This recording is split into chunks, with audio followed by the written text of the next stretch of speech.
Hi, welcome to the Times of Israel's Daily Briefing. Today is Sunday, December 28th, and I'm Jessica Steinberg.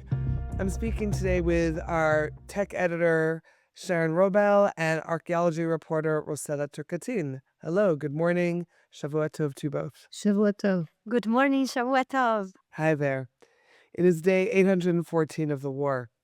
As Prime Minister Benjamin Netanyahu departs for the U.S. to meet with U.S. President Donald Trump in his Florida Mar-a-Lago estate, the Iranian and Qatarian foreign ministers had a call, spoke and called for up pressure on Israel over alleged Israeli ceasefire violations in Lebanon and Gaza. In other news, an extremist ultra-Orthodox group says it will hold a nationwide protest today on Sunday afternoon, demonstrating against the Haredi military draft. And on the weather front, there are very heavy downpours across Israel, causing flash flooding in some parts of the south. We, however, will look at some other headlines today, including the $35 billion gas deal that Israel signed with Egypt earlier this month, as well as Byzantine pilgrims and the Kingdom of David. So stay with us. 3 million Israelis are dealing with trauma since October 7th. To help Israelis heal, Hadassah is there, with the largest rehabilitation center in Jerusalem, world-renowned medical centers, and youth villages. It's said, saving a life saves the world. Imagine helping millions. This is Hadassah, a life-changing force in Israel and the world.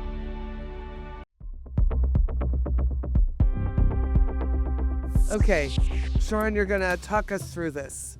Just to lead us into it, you wrote last week about Prime Minister Benjamin Netanyahu and Energy Minister Eli Cohen declaring their sealing of the $35 billion natural gas deal with Egypt. They called it a historic moment that would pump some 58 billion shekels, around $18 billion, into the state coffers to strengthen many different parts of the budget. And the prime minister also vowed that it would not result in increased energy prices for the Israeli public. But then you speak to a variety of experts who take you deeper into the deal, saying that actually will lead to higher electricity prices for the public. Take us through it. In other words, obviously this gas deal has been in the offing for a while. What made it come about right now? Let's start with that. Right. So I guess there are two aspects to it. One is the sort of geopolitics or the political aspects of it. There was a lot of pressure from the U.S. administration to have this deal, a done deal from the Trump administration, given all the let's say, developments that we're seeing in that area with the U.S. There's been a lot of pressure, and there's also been a lot of pressure from the energy companies themselves. So Chevron, which is the U.S. Energy giant, literally controls, I would say, the reserves here in Israel, the big sort of Leviathan and Tamar reserves that were discovered like more than a decade ago. Chevron is the operator mostly in both even. So there's been a lot of pressure from these two sides to have this deal done. And since Israel doesn't actually have another big supplier for gas, and also the company being a very dominant player in the market here in Israel, there wasn't a lot to negotiate in a way, because, if we said, oh, we'll walk away from this because we don't like it, because there was a lot of criticism domestically here that we shouldn't export that much, right? We should have it as, we could say, why supply that much?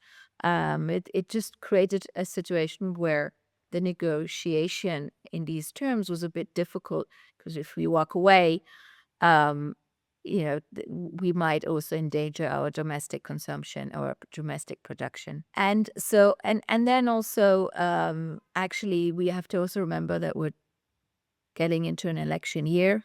The cost of living and bringing actually down prices is one of the main I would say probably one of the main campaigns that we will see, that we're already seeing, whether it's from the finance minister and also the prime minister, the many, many reforms that go into consumer prices. Electricity is one of the main ones as well. When we think about natural gas, we don't necessarily think about, consumers don't think about it's going to affect them as much. But in Israel, it does in terms of the electricity prices, because 70% or even more than 70% of our electricity is generated from natural gas. So if we don't have enough natural gas, it is going to affect electricity. Electricity affects everything we do. So in our house, and consumption is only going to go up. If we just think about, electric cars, when we think about energy, we think about 10, 20 years ahead of time. This is such a big deal. It means, in terms of the magnitude, that the big reservoir, which is the Leviathan reservoir, will actually double its production to supply the In the short right term. in yeah, even in I mean, it's over the next 15 years, but again, 15 years is not short term, but it's also not such long term, right? Because you know, uh, uh, ideally, in a country where you have very few resources, which is Israel, we have found some energy resources, and that has made Israel independent in terms of energy. We are paying less on our electricity because of that, compared to other countries that have to import. And now the concern is that as we're doubling production because of this export deal, right, the projection of when this gas will run out has sort of been brought forward by like at least a decade. Again, this is based on projections. This might even be earlier. So even though we haven't even gone to being in a shortage, just a projection of it gives them sort of a leverage. From the experts that I've spoken to, it looks like that, even from beginning of next year, we might start to see electricity prices going up. So in terms of, the projections of when natural gas is going to run out in Israel, we're now looking more at 2035 rather than 2045. So what is the government saying? They're saying, okay, we have these great reservoirs. We've inked this great deal. This is going to attract more companies who want to come and search for gas. And that's going to sort of, they're going to find new discoveries, and they're going to make investments. To be honest, in the last 15 years, we haven't seen, since the big discoveries, there've been a few, but not these of this magnitude. And, geologists that are not, let's say, connected to the gas companies, they don't see that in Israeli waters, we're going to, that there's potential for these huge gas reserves that we've seen. So again, it might be in Greece, maybe they're trying, or that there's also talk about Cyprus, right? At some point, Israel will have to import gas. Now, importing gas means that you're dependent on volatile prices, higher prices. There has been a target set of having 30% of energy production from renewables by 2030. As of the end of 2024, we were only at 10%. I mean, it does require a lot of investment in these infrastructures, right, of creating this, alternative, which we are not, we're not seeing it at the moment. Of course, unfortunately, we were in a war for so long, and I guess priorities were different, right? We can understand that. But then again, this deal, I think, that's also one of the reasons it creates a lot of concerns. Rose, thank you for taking us through that. We're going to take a quick break, and when we're back, Rossella will talk to us about pilgrims to the Holy Land. 'Tis the season, so stay with us. What if prayer doesn't work? This question strikes us as a distinctly modern one, an outgrowth of the slow disenchantment of the world. But in truth, the question is an old one, and one given space to breathe here. Welcome to Thoughts and Prayers. I'm your host, Jessica Fisher. Join me on a deep exploration of the relationship between religion and modernity through personal stories, classical texts, and conversations with leading rabbis, scholars, and educators. You're almost not supposed to be doing this interview. Our prayers accumulate on God's doorstep, piled outside like an unimaginably tall stack of letters. We cannot give up on the relationship because God doesn't come to the door as quickly as we may like. So let's keep knocking. Perhaps the gates of compassion will be opened. Join us every week on Thoughts and Prayers wherever you get your podcasts.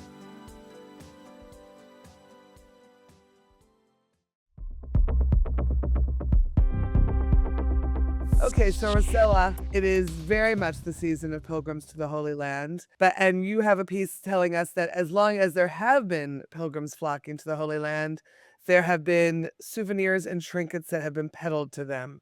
So tell us about a rare find that brings us back to the business of trinkets for pilgrims in the Holy Land. Absolutely. So it's very kind of like exciting because you kind of think, or at least I kind of perceived, these kind of souvenirs and stuff as kind of like this modern phenomenon that, because we're so used to buy and have a lot of things, and that's and that we travel and you want a lot of things from what we visit. But basically, so I want to set the scene a little bit. We're talking about an archaeological site that we refer to as Irkania.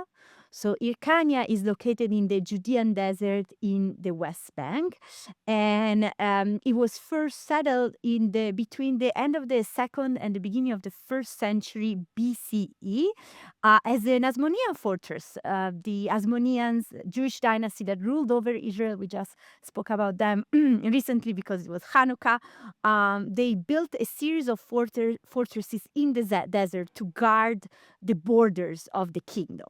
And they built one at Hircania, then it was destroyed by the Romans, rebuilt by Herod, abandoned after Herod died, almost the very end or the very beginning of the first century CE.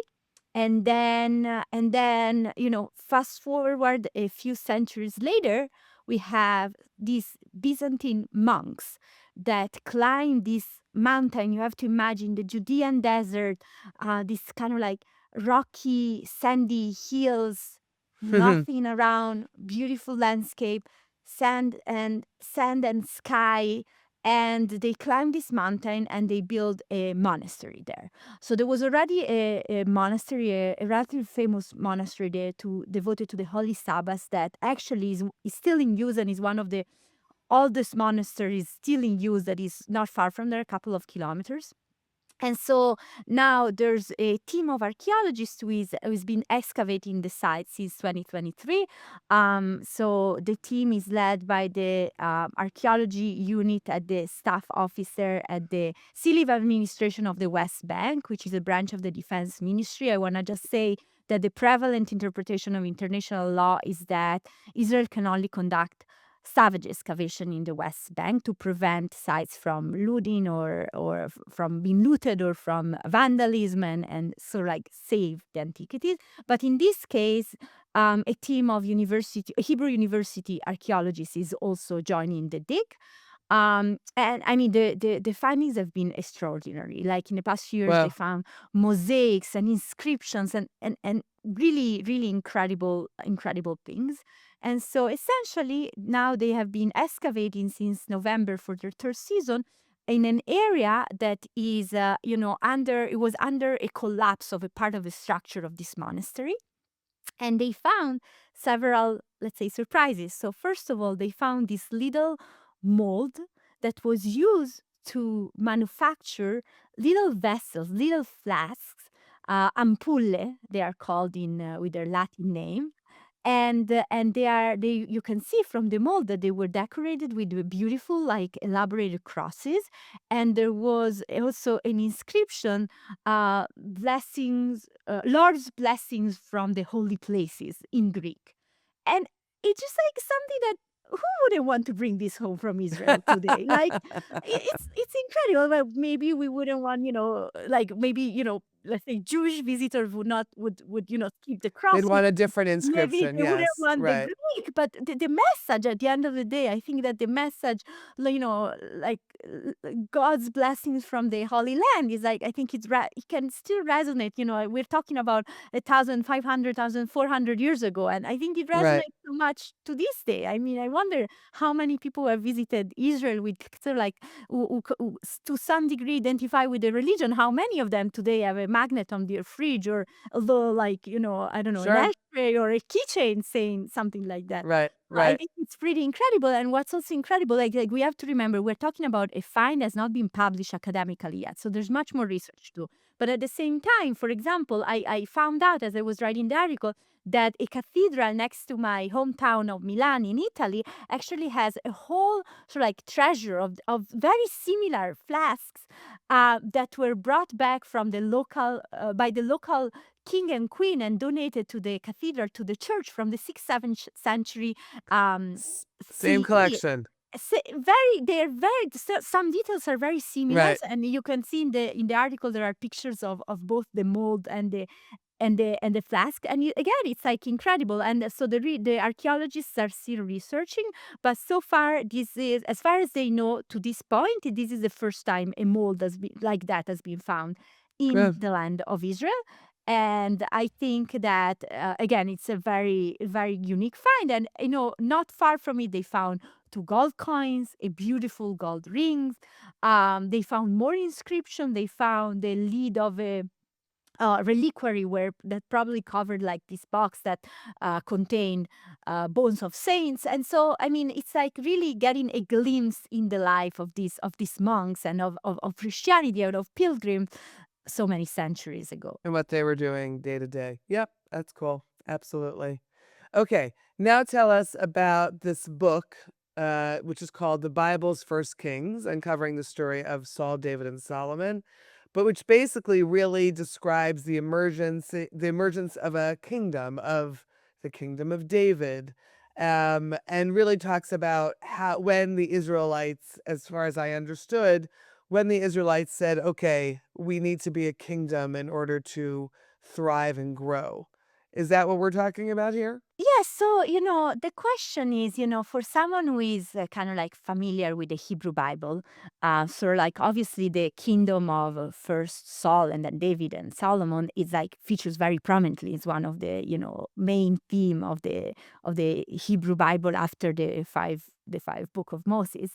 But the truth of the matter is, for a really long time, also let's say academics like scholars kind of like took it for granted that this kingdom existed, because ultimately even in more modern times, let's say that people would not necessarily take the Bible literally, they still believe it was a very good written source for things that happened back then at the time.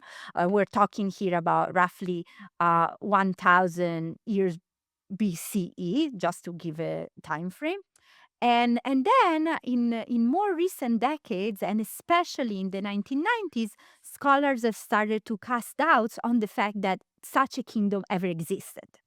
They said that maybe it was a sort of like foundational myth that the Israelites kind of like created for themselves a little later, when we have starting from the 9th, 8th century BCE. So not so long later, we have also archaeological evidence for the events that the Bible describes, at least part of it, not necessarily God, the miracles and stuff like that, Sure.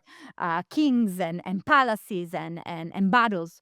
And so for in the past let's say 30 years, it really has been a big questions with. And as one of the scholars I interviewed, Zev Farber, told me that in terms of biblical scholarship, when in doubt, people like to err on the side of some a little more skeptical, Right. So, better to sound skeptical than to sound Right. naive. And, trusting the Bible too much might sound naive. So what these two scholars, Zev Farber and an archaeologist actually from Bar-Ilan University, Avi Faust, they tried to combine in this book all the archaeological discoveries, including for the past of the past 30 years or so, anthropology, biblical scholarship, and bringing it all together to paint a picture of whether this kingdom exists, and they claim that yes, it did exist, and what we can learn from it essentially. So it's important to say that